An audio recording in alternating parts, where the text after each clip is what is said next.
to me, the biggest takeaway from the season, and there's plenty, and a lot of them are going to be and feel negative at this point, but the one that has to stand above all the rest is that what we drafted in round 1 with Micah Parsons is a super freak, superhero, Jedi master, legend in the making, defensive monster. And how fortunate we are to have landed that guy, even though at the time I was not very excited about it. Walchuk definitely wasn't either. Many people weren't. I had no idea the type of capabilities that were going to be within Micah Parsons. This dude is a freak show, a cornerstone of a defense, and a guy who will almost inevitably win some Defensive Player of the Year awards and be a all-pro, standout, top-tier defensive player for as long as he really wants to be. I mean, you're talking about legitimate Hall of Fame potential with this guy, and I don't want to get into all the negatives without at least saying, hey, a takeaway from this season is we got ourselves one of like a potential GOAT here when it comes to Micah Parsons. Yeah, look, Eric, I pushed back when everybody was like, whoa, pump the brakes on comparing him to Lawrence Taylor. And I'm like, why? We're talking about how he looks as a rookie compared to what Lawrence Taylor looked like as a rookie. We didn't say that all of a sudden, like, hey, the Cowboys just drafted the same thing as the best defensive player ever to play the game. It's not what we're saying. It's not what people are saying. If you aren't thrilled to death with what you saw this year from Micah Parsons, I mean, this guy, faith disturbing. He's incredible. But again, I don't want to be negative Nancy here, but this all goes into what makes this year so frustrating now as to what you've been able to do. Like somebody said, we need to grill Jerry on the Autoflex Leasing fan text earlier. Why? Jerry, Will, and Steven, they're right now the last people I want to grill. Those guys got the talent around. They went in free agency and they got some guys. The last 2 drafts have been incredible. They've been really good. You had CeeDee Lamb fall to you, and if CeeDee Lamb was not there, you know who they were taking?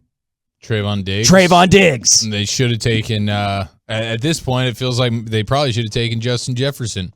So it is fair to critique them. It wasn't a critique at the time. Felt like they got the best wide receiver in the draft, but hindsight's telling me I would trade CeeDee Lamb for Justin Jefferson right now 10 times out of 10. Yeah, but you're not making that a point of it's not you're like upset about it. Sure. I mean, you are.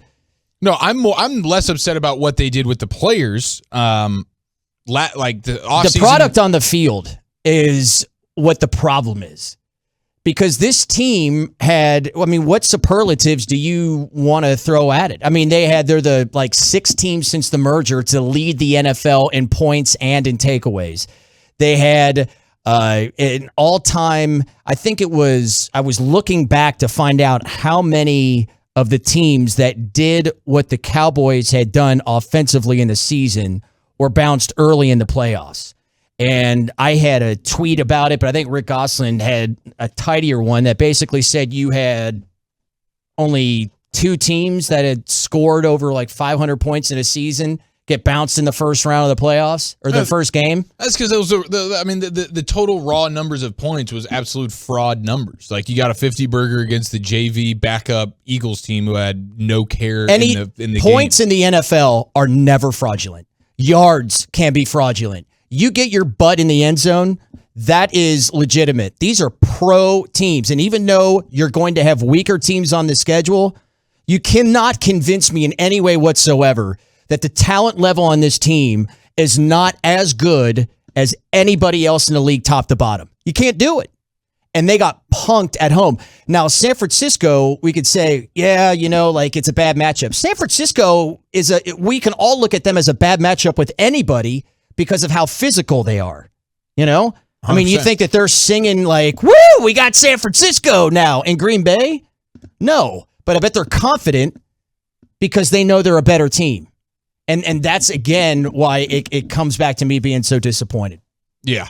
Yeah, it's extremely disappointing. I think my blame on Jerry and these guys is you picked the wrong head coach and you picked the wrong offensive coordinator. You nailed it with the defensive coordinator, but you botched that.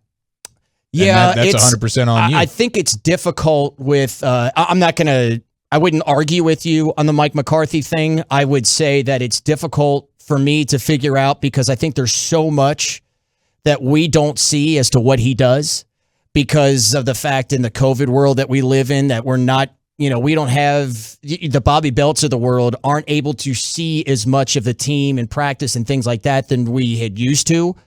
And so what we see is just, a lot of Sundays and he's the CEO walking around. And if you can't handle the time management parts when other guys are handling other duties, it's easy for us to be like, this guy can't even do the only thing it seems that he's really doing, right? Yeah, there's no reason to have you. You're the CEO. You don't control the offense. You don't control the defense. You don't control the special teams. Lord knows you don't because John Fossil's clearly controlling that. Mm-hmm. And what are you doing? Okay, you're here to manage the game in a way that sets us up for success more often than it doesn't. And well, I don't know that we can necessarily feel like he did that. Yeah, my point with that is that I think that there's so much that we don't know as to what he does. And again, I can't say that it's a lot or less. I don't think a lot of us can really. Yeah, that's it. For sure. So that's why it's really difficult. The Kellen Moore thing, I would say, maybe we, and I'll include myself in this, we're hammering him a lot harder because of the fact of how much attention that he got as, the head coach for the next Sean McVay the first half of the season, right? And the fact that he's interviewing for a lot of these jobs, I think we go after a lot more because of that. When in reality, I think he could still turn into a really, really good offensive coordinator. And I think there are times that he is really, really good. But I've got a lot of questions. They were talking earlier in G-Bag Nation about how they didn't have, CD in the slot and attacking the cover 4, which is what you were seeing a lot. I mentioned you got to take the shots down the field. I don't care what coverage you're in, all that.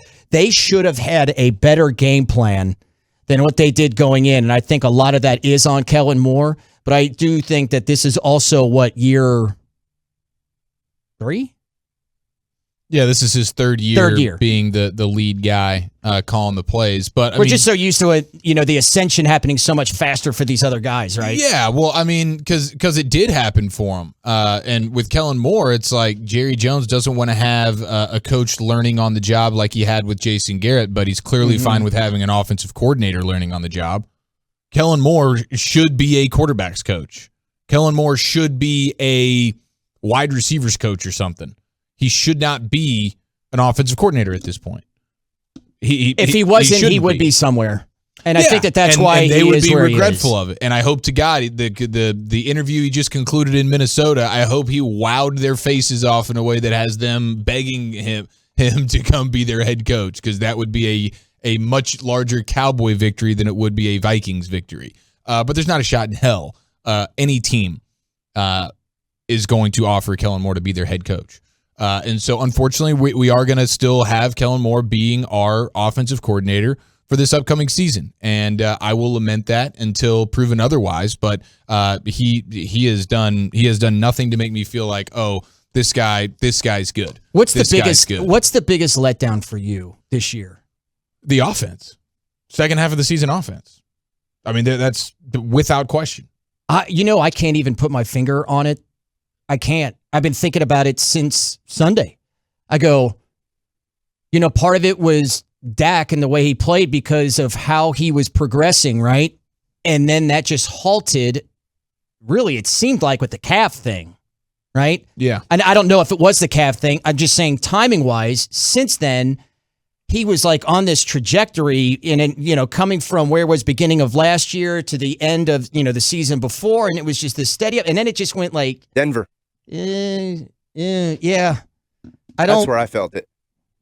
Yeah. Everything got real bad. But then I guess you had that. It was the following game was Atlanta, wasn't it? Yeah. You had a crap Falcons team that you put up 40 on. Like, no one's better at just pummeling garbage teams than the Cowboys. But put a respectable team out there, and they're going to fight to get to 20 points. And sometimes they'll get to 27 only because they got a defensive touchdown. Yeah. Otherwise, I mean, go look at some of these games. It's like, dude, you shouldn't have even had 17 points on Sunday. Yeah, you had 10, and your defense gave you a 28-yard field to give you another 7. To me, and you're right, I'm with you. It's on the offense. I can't put my finger on which part of it.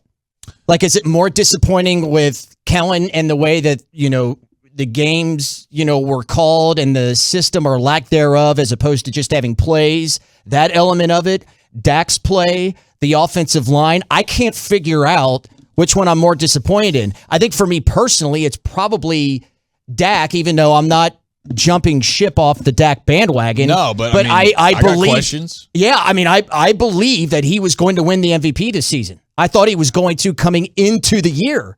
And those first several weeks showed me that. And then I didn't know what was going on. And I still don't.